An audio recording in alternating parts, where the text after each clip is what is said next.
Ada statement dari Zubir ya terkait dengan pimpinan KPK dan lain-lain. Kami sebetulnya lebih fokus kepada pemenuhan bukti-bukti ya, pencarian bukti-bukti untuk memenuhi dugaan-dugaan yang saat ini sedang kita persangkakan kepada yang bersangkutan. Jadi terkait dengan masalah statement apapun dari pihak manapun, bagi penyidik khususnya, bagi penyidik kami lebih fokus kepada bagaimana membuktikan ya pasal-pasal yang dipersangkakan kepada yang bersangkutan. Jadi kami tidak ikut masuk di dalam hal tersebut. Kemudian kapan Pak HK untuk dipanggil lagi minggu depan, silakan ditunggu saja ya. Kemudian dari Mas Denny, apa saja yang disita di Bekasi dan Kebagusan tadi sudah dijawab oleh Mbak Tasya.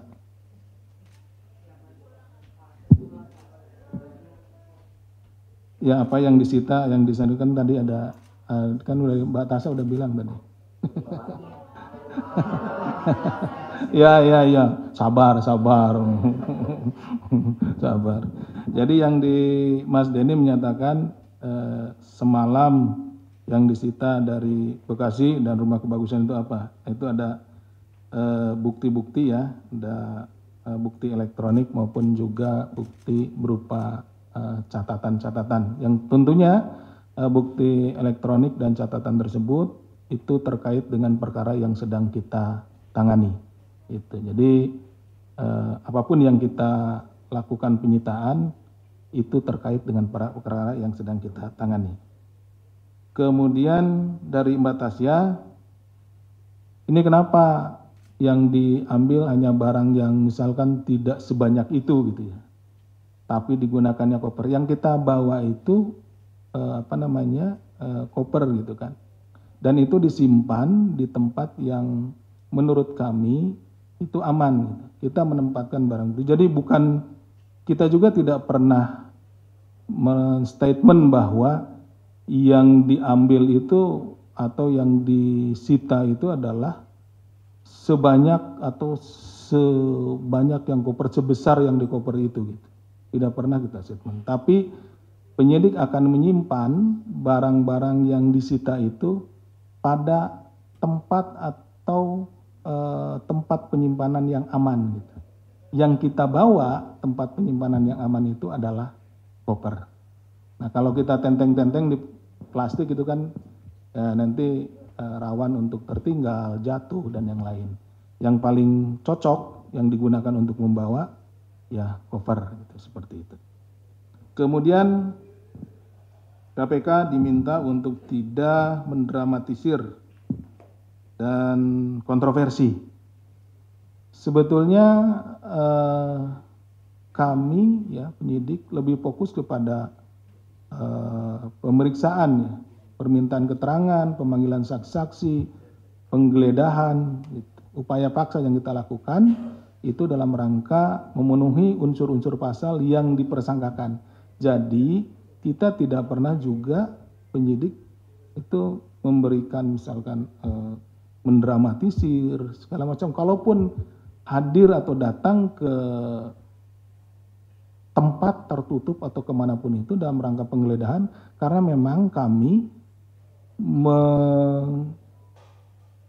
berpikiran atau kami menduga bahwa di tempat tersebut itu ada barang-barang yang terkait dengan tindak pidana yang dipersangkakan kepada saudara atau Pak HK, sehingga kami harus melakukan upaya paksa di situ, penggeledahan dalam rangka mencari dan menemukan bukti-bukti tersebut gitu.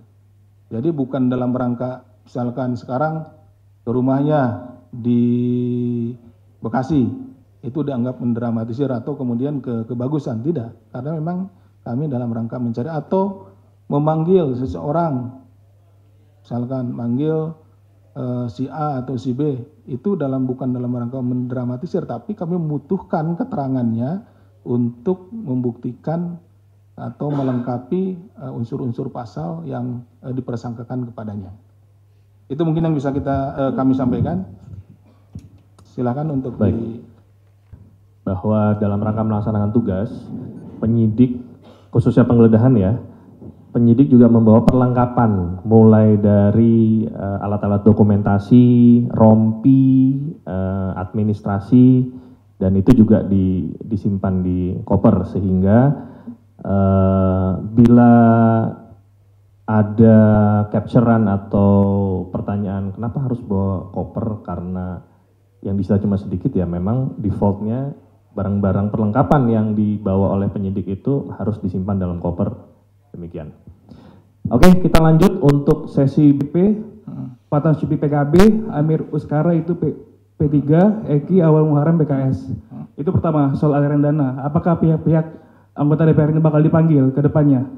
Dan yang kedua, katanya ada upaya peredam penyelidikan. Meredam penyelidikan.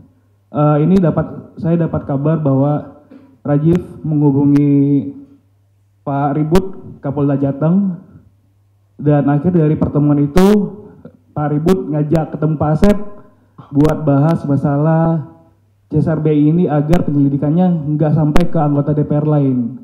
Katanya ada pertemuan di Kebayoran. Itu benar atau tidak? Yang itu aja saya kembalikan.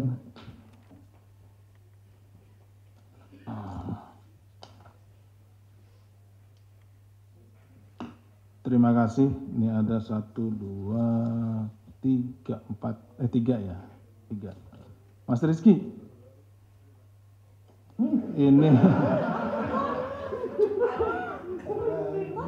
Ini beberapa perusahaan menerima uangnya terkait dengan PT Taspen. Bagaimana nasibnya? Tadi sudah saya sampaikan bahwa kita akan mendalami aliran daripada dana tersebut, kemana mengalirnya tentunya, dan kita sering saya sampaikan kita mengikuti metode follow the money, dan tentu kita akan periksa dan paling tidak kita akan minta untuk dikembalikan uang yang hasil dari tindak pidana korupsi itu.